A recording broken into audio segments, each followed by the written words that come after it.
하나님의 말씀 시편 70편 1절로 5절까지 보도록 하겠습니다. 시편 70편 1절로 5절입니다. 제가 가지고 있는 성경책은 구약성경 852페이지입니다. 우리 시편 70편 1절로 5절 같이 한번 읽도록 하겠습니다. 하나님이여 나를 건지소서, 여호와의 속히 나를 도우소서.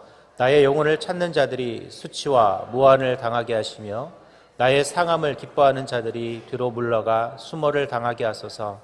아하 아하 하는 자들이 자기 수치로 말미암아 뒤로 물러가게 하소서. 주를 찾는 모든 자들이 주로 말미암아 기뻐하고 즐거워함께 하시며 주의 구원을 사랑하는 자들이 항상 말하기를 하나님은 위대하시다 하게 하소서. 나는 가난하고 궁핍하오니 하나님이여 속히 내게 임하소서. 주는 나의 도움이시오 나를 건지시는 이시오니 여호와여 지체하지 마소서. 아멘. 늘 우리는 하나님께서 나를 도와주기를 원하죠. 그래서 오늘도 여러분이 이 자리에 나오신 이유도 내가 하나님 앞에 도움을 우리는 요청하러 나온 자리죠. 그래서 세상에서는 뭐 SOS라고 그래가지고 우리가 긴급 요청을 하잖아요. 오늘도 우리가 이 자리가 오늘 주님께 도움을 구하는 그런 정말 하나님께 긴급 요청할 수 있는 그런 축복의 자리가 될 수 있었으면 좋겠습니다. 우리 옛날 드라마나 영화에 보면 지금은 이제 거의 그런 것이 없는데 뭐 가난하게 힘들게 살던 사람이 있었는데 이 사람이 가만히 보니까 나중에 보니까 어디서 주워온 자녀예요. 근데 그 주워온 자녀 나의 부모가 보니까 나중에 어떤 사람이죠? 돈 많은 재벌이나 이런 사람들이 되게 있었죠. 그런 것들을 바라보면서 사람들이 혹시 나도 그런 사람은 아닐지 한 번씩 그런 생각들 해보신 적 있으시죠? 우리 부모님들이 종종 그랬잖아요. 다리 밑에서 주워왔다는 얘기를 할 때 정말 나 진짜 다리 밑에서 주워온 줄 알고 혹시 돈 많은 부모가 나타나서 나를 혹시 나중에 짜잔하면서 나를 공주나 왕자처럼 만들어주진 않을까, 이런 우리나 생각들을 해본 사람들이 좀 있다고 합니다. 오늘 여러분 우리가 그런 생각을 하는 이유는 뭐냐면 나의 이 고난, 나의 이 힘든 것들을 누가 도와줘서 어떻게 했으면 좋겠어요? 자유로웠으면 좋겠고 뭔가 좀 풍성히 누렸으면 좋겠고 뭐 물질의 고통이라든지 뭐 어떤 자리의 고통 등에서 좀 해방이 되었으면 좋겠다라는 그런 생각들을 하기 때문에 그렇습니다. 세상의 생각도 이런데 하물며 주님을 믿는 우리에게 하나님이 어떻게 하실까요? 세상 사람들은 그것을 허황된 꿈이라고 하지만 우리 그리스도인들은 그런 허황된 꿈을 꾸지 않는 사실의 꿈을 꾸는 사람들입니다. 왜냐하면 세상의 어떤 물질과 권력과 모든 것을 가지고 있는 사람보다 더 위대하시고 더 많은 것을 가지고 계시고 더 많은 것을 갖고 계신 우리 하나님께서 저와 여러분의 아버지가 되시기 때문에 그렇습니다. 오늘 여러분 이 자리는 그래서 하나님께 도움을 구하는 자리고 우리가 상상으로 하는 자리가 아니라 현실로 나타나는 자리라는 거예요. 여러분 그래서 TV 드라마에서 꿈꿨던 것처럼 오늘 꿈을 꾸세요.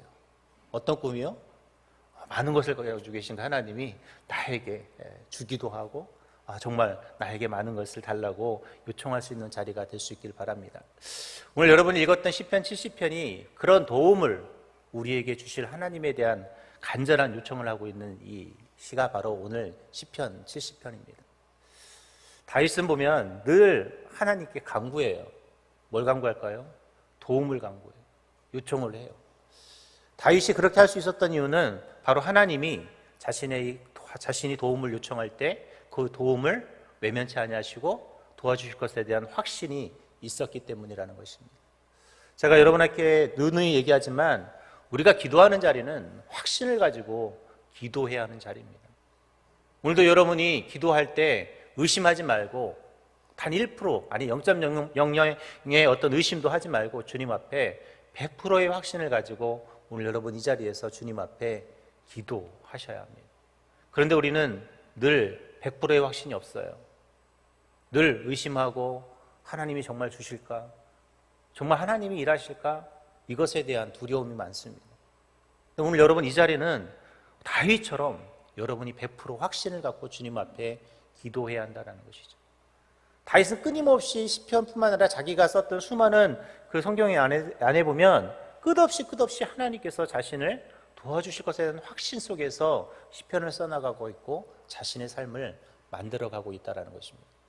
오늘 저와 여러분 확신 속에서 주님의 도움을 얻을 수 있기를 바랍니다. 자, 그렇다면 다윗은 어떻게 주님의 도움을 얻을 수 있다고 생각했을까요? 첫 번째로 그는요, 늘 하는 것처럼 주님께 간절히 기도하면 하나님이 자신에게 도움을 주실 것을 확신했다라는 것입니다. 우리 1절 같이 한번 읽어보겠습니다. 시작. 하나님이여 나를 건지소서, 여호와여 속히 나를 도우소서. 다윗이 위기의 순간에 하나님께 뭘 청해요? 자신을 건져달라고. 하나님, 언제요? 속히 나를 좀 도와달라고 주님 앞에 기도했다라는 것이죠. 우리도 기도할 때 하나님 앞에 늘 나를 속히 도와달라고 주님 앞에 요청의 기도를 많이 할 수 있기를 바랍니다. 오늘 저와 여러분이 주님 앞에 정말 간절히 기도할 때 하나님은 나의 간절함을 기억하시고 우리를 어떻게 해주실까요? 도와주신다라는 거예요. 하나님은 불꽃 같은 눈으로 우리를 지켜보고 계십니다. 내가 혹시 어떤 문제가 생기진 않을까? 오늘도 여전히 하나님은 저와 여러분을 CCTV처럼 24시간 어떻게 하고 계실까요? 보고 계실 거예요. 오늘 하나님의 눈을 여러분은 의식하셨으면 좋겠습니다. 오늘도 내가 기도하면, 오늘도 내가 부르짖으면 하나님이 어떻게 해주신다고요? 나를 지켜보시고 응답해 주실 것에 대한 확신. 그 속에서 우리는 뭘 합니까? 주님께 간절히 기도하셨으면 좋겠습니다. 많은 사람들이 요즘은 간절히 기도하는 것을 잊어버리고 있는 것 같아요. 정말 애타는 기도, 간절한 기도, 눈물의 기도. 여러분, 우리가 기도할 때 우리는 대부분 기도하다 보면 5분 기도했는데 1시간처럼 기도할 때 느껴지잖아요. 근데 여러분, 진짜 기도를 열심히 하다 보면 반대가 돼요. 1시간을 기도했는데 5분처럼 느껴질 때가 있어요. 왜 그럴까요? 내 간절함이 있으면 시간의 개념은 사라지게 되어 있습니다. 오늘 여러분이 이 자리에서 기도할 때 물론 여건이 일도 하셔야 되고 여러 상황 때문에 집에도 가셔야 되겠지만 오늘 주님 앞에 여러분이 짧은 시간이지만 주님 앞에 간절함으로 다른 생각하지 마시고 오직 하나님만 생각하면서 부르짖는 기도의 자리가 한번 되어봤으면 좋겠습니다. 남이 옆에서 뭐라고 기도하는 소리 듣지 마시고 뭐만 하시면 될까요? 내 기도만 하고 가시는 거예요. 어떻게 해요? 간절해. 다른 사람 신경 쓰지 말고, 그리고 온갖 잡생각을 하면서 기도하는 것이 아니라 오직 하나님과 1대1의 관계 속에서 오늘 여러분이 부르짖었으면 좋겠습니다. 여러분, 다윗이 오직 했으면 하나님이여 나를 건져달라고. 언제요? 속히 빨리빨리 자기를 좀 건져달라는 이 간절함, 이 기도. 오늘 이 기도가 저와 여러분의 기도가 되어야 합니다. 오늘 그래야 하나님이 우리를 어떻게 해주실까요? 도와주신다는 거예요. 두 번째로 우리는 또 어떻게 하나님의 도움을 요청해야 되는가? 우리가 함부로 남을 비판해서는 안 된다는 것입니다. 우리 2절 같이 한번 읽어보겠습니다. 시작. 나의 영혼을 찾는 자들이 수치와 무한을 당하게 하시며 나의 상함을 기뻐하는 자들이 뒤로 물러가 수모를 당하게 하소서. 남들은 특별히 다윗이 어려운 상황에 처했을 때 다윗을 욕하는 사람들이 많았습니다. 거 봐라. 네가 뭐 잘못했으니까 하나님이 너에게 징벌을 주지 않느냐. 오직 얼마나 못 살았으면 저렇게 됐을까 하고 얼마나 수치와 모욕을 당했겠어요. 특히 가장 높은 자리에 있다가 가장 낮은 자리로 갈 때 사람들은 대부분 뭐라고 말합니까? 그 사람을 비난하죠. 우리는 그런 이야기를 많이 들어요. 누군가 나를 비난하고 비판하고 왜 너 그 모양이 됐어? 예수 믿으니까 그렇게 됐잖아. 너 그렇게 사니까 이렇게 됐잖아. 수없이 많은 비난과 비판을 듣습니다. 그러면 우리 또 다 반대로 뭘 해요? 우리도 똑같이 욕하죠. 오늘 그런데 우리의 입술은 누군가를 욕하는 입술이 되어서는 안 된다는 것입니다.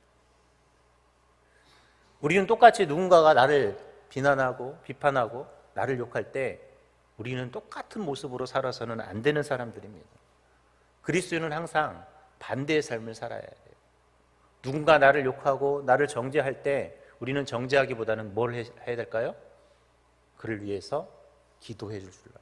그래서 하나님이 뭐라고 그랬어요? 우리에게 내 원수를 내 몸같이 사랑하라. 제가 보니까 성경에서 가장 지키기 힘든 말씀이 뭔지 아십니까? 내 원수를 내 몸과 같이 사랑하라. 누군가 나를 비판하고 조롱하는데 참 쉽지 않죠. 목사님, 저도 누군가 저를 막 오해하고 욕할 때 참 그 사람을 안 미워하는 게 참 쉽지 않아요. 뭐 이유 없이 미워해요, 저를. 그럴 때 어떻게 해요? 속상하죠. 그럼 저도 그 사람 보면 그런 마음이 들 때가 있어요. 물론 그 사람은 이유가 있겠죠. 상대방은 이유가 있어요. 사람이 미워할 때는 그 사람에 대한 분명한 이유가 있어요. 근데 얘기를 들어보면 오해이거나 뭔가 착각하는 것이죠. 오늘 그런데 우리 그리스도인들은 그런 상황에서도 결국 무엇을 해야 되냐면 남을 똑같이 조롱하거나 비판하는 것이 아니라 뭘 하셔야 될까요? 그를 위해서 기도할 수 있어요. 이게 참 어려운 겁니다. 우리가 원수를 사랑한다는 건 결코 쉬운 일이 아니에요. 그러나 우리는 비판하거나 조롱하지 않아야 합니다. 그럴 때 하나님이 그 모습을 보시고 우리에게 무엇을 내미실까요? 손을 내밀어 주신다는 겁니다. 하나님의 말씀을 지키는 것이잖아요. 내가 남을 미워하거나 조롱하지 않는 것은 하나님께서 내 이웃을 내 몸과 같이 사랑했다는 그 하나님의 말씀을 지키는 것이기에 하나님이 저와 여러분을 어떻게 해주실까요? 도와주신다는 거예요. 오늘 혹시 내가 누군가에게 미움이 생기고 내가 누군가 나를 욕하기 때문에 나도 그 사람을 욕한다라는 정당성을 찾지 마시고 나는 반대로 뭘 하셔야 될까요? 그를 사랑해 보시기 바랍니다. 그리고 그 사람을 위해서 기도해 보셨으면 좋겠습니다. 오늘 저와 여러분이 그런 은혜가 있기를 바랍니다. 세 번째로 오늘 우리 하나님이 언제 나를 도와주시느냐? 아예 행함대로 하나님은 우리에게 갚아주시는 하나님이시라는 사실입니다. 우리 한번 4절 같이 한번 읽어보겠습니다. 4절 시작. 주를 찾는 모든 자들이 주로 말미암아 기뻐하고 즐거워하게 하시며 주의 구원을 사랑하는 자들이 항상 말하기를 하나님은 위대하시다 하게 하소서. 아멘. 이 말씀은 요즘 찬양에도 이런 찬양이 주를 찾는 모든 자들이라는 찬양이 있는데 한번 나중에 한번 들어보셨으면 좋겠는데, 여러분 오늘 하나님을 찾는 자들, 또 하나님께서 하나님을 찾고 하나님을 기뻐하는 자들에게 하나님은 항상 무엇 하시냐면 우리를 도와주시고 우리가 그 행한 대로 하나님은 갚아주시는 분이십니다. 하나님에게는 절대 공짜가 없어요, 여러분. 우리 항상 잊지 말아야 될 단어가 하나님에게 공짜는 없다라는 거예요. 내가 하나님 앞에 행한 대로 하나님은 어떻게 하시죠? 갚아주시는 분이에요. 우리가 하나님께 늘 공짜가 있다라는 착각을 하세요. 여러분 구원도 어떻게 해야 받아요? 내가 예수님을 믿어야 받는 거예요. 예수를 믿지 않으면 구원받지 못해요. 우리가 구원은 공짜라고 생각을 하잖아요. 그 공짜는 뭐냐면 내가 주님을 믿어서 어떤 내 행위로 얻는 것이 아니라 믿었기 때문에 얻는 것이기 때문에 우리가 공짜라고 표현을 하는 것이지 주님을 안 믿으면 구원받을 수가 없어요. 이 말은 내가 믿었다라는 행위를 했기 때문에 뭘 한 거예요? 공짜로 주신 선물인 것이거든요. 즉 우리는 뭔가를 행했기 때문에 하나님이 그 보상으로 우리에게 뭘 주신 것입니까? 구원이라는 선물을 주신 것이죠. 반대로 표현하면 내가 하나님을 위해 봉사하고 하나님께 기도하고 하나님께 예배하고 하나님께 헌신하고 내가 하나님께 전도하고 내가 하는 모든 행위들이 뭘 하는 거예요? 여러분 항상 기억하세요. 적금을 드는 행위다. 오늘 여러분 믿음의 통장에 적금하셔야 돼요. 오늘 여러분이 나오는 이 새벽 예배도 뭘까요? 뭐 하신 거예요? 여러분 적금 통장 드신 거예요. 우리 어제 이민시 목사님, 어제 김연호 목사님이 자기 가족들은 절기헌금에서 이렇게 항상 돈을 모은다고 했잖아요. 오늘 여러분 내가 오늘 이 자리를 채운 것은 하나님께 뭐 하신 거예요? 뭐 하셨다고요? 적금 드신 거예요. 적금 많이 들어야 적금의 액수도 크죠?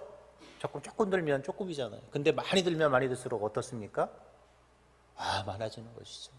그럼 여러분 많이 드시는 게 좋겠어요? 조금 드시는 게 좋겠어요? 많이 드세요.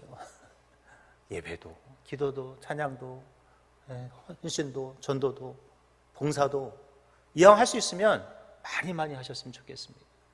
오늘 수능 보잖아요. 우리 수능 보는 학생들 얼마나 어제 밤에 제대로 잠이나 잤을까요? 물론 뭐 잘 자는 친구도 있겠지만 얼마나 부담이 되겠습니까? 물론 어떤 사람은 잘 찍어서 요행의 점수도 나올 수 있겠지만 그런 사람은 거의 없다. 어떤 학생이 있을까요? 열심히 공부한 대로 나오는 것이죠, 성적은. 공부 안 하고 자기가 무슨 좋은 성적이 나올 수 있겠어요? 아마 오늘 수능을 보는 친구들 마음이 지금 막 불안하고 힘들겠지만 오늘 열심히 공부한 사람은 또 열심히 공부한 대로 여러분 좋은 성적 나올 줄 알고 혹시라도 답을 쓸 때 헷갈리지 않도록 여러분 오늘 내 기도도 하지만 우리 수능생들을 위해서 오늘도 좀 기도해 주셨으면 좋겠습니다. 뿐만 아니라 오늘 여러분 내가 행하는 행위는 적금을 드는 행위예요. 오늘 내가 한 번 더 기도하면 적금을 더 들은 것이고 내가 한 번 더 주님 앞에 찬양했으면 적금을 들었던 것이고 내가 하나님 앞에 더 헌신했으면 하나님께서 그것을 또 기억하시고 갚아주실 것이고 돌아오는 주일이 또 무슨 주일이죠? 추수감사절이죠. 여러분 한 해 동안 내가 하나님의 은혜 가운데 살았으니 뭘 하셔야 되겠어요? 그 감사의 마음으로 주님 앞에 적금을 드는 일들을 하셨으면 좋겠습니다. 적금 중에 최고의 적금이 뭘까요? 전도입니다. 열심히 또 전도하는 일에 앞장 서셨으면 좋겠습니다. 마지막 네 번째로 오늘 우리가 힘들어도 희망을 잃지 않았으면 좋겠습니다. 우리 5절 같이 한번 읽겠습니다. 시작. 나는 가난하고 궁핍하오니 하나님이여 속히 내게 임하소서. 주는 나의 도움이시오 나를 건지시는 이시오니 여호와여 지체하지 마소서. 여러분 다윗이 얼마나 정말 그 과정 속에서 그가 늘 도망 다녀야 했고 늘 피난당해야 했고 늘 힘든 상황 속에 놓여 있어야 했습니다. 그러다 보니 먹는 것도 자는 것도 정말 가난하도 노숙자보다 더 못한 삶을 살았던 사람이 누구였을까요? 다윗이었어요. 그는 그때도 희망을 잃지 않았다라는 거예요. 여러분 지금 혹시 돈의 문제 때문에 건강의 문제 때문에 어떤 사업의 문제 때문에 직장의 문제 때문에 힘들어해도 희망을 잃지 않으셨으면 좋겠습니다. 여러분 돈 없다고 죽지 않아요. 근데 하나님은 참 신기하게 딱 먹고 살 만큼은 항상 그래도 주시죠. 여러분 그래서 지금까지 살고 계신 거잖아요. 안 주셨으면 지금 이 자리에 계실겠어요? 진작 죽었죠 우리가 다. 그렇잖아요. 오늘 여러분 우리가 희망을 잃지 않으면 하나님이 언젠가 여러분에게 보상을 해주세요. 그래서 우리는 끝없이 기도하셔야 합니다. 오늘 이 자리는 희망을 잃지 않고 희망을 찾는 자리예요. 내가 기도하면 하나님이 나에게 희망을 주실 자리가 이 기도의 자리인 거예요. 오늘 여러분이 이 새벽에 나오신 이유도 하나님 내가 기도하면 하나님이 나에게 희망을 주시길 확신하기 때문에 나온 자리가 이 자리인 거예요. 그래서 그 졸린 눈을 이끌고 이 자리에 나오셨잖아요. 오늘 여러분 희망을 갖고 주님 앞에 기도하십시오. 주님의 도움의 손길이 여러분을 붙잡아 주실 것입니다. 이제 말씀을 맺도록 하겠습니다.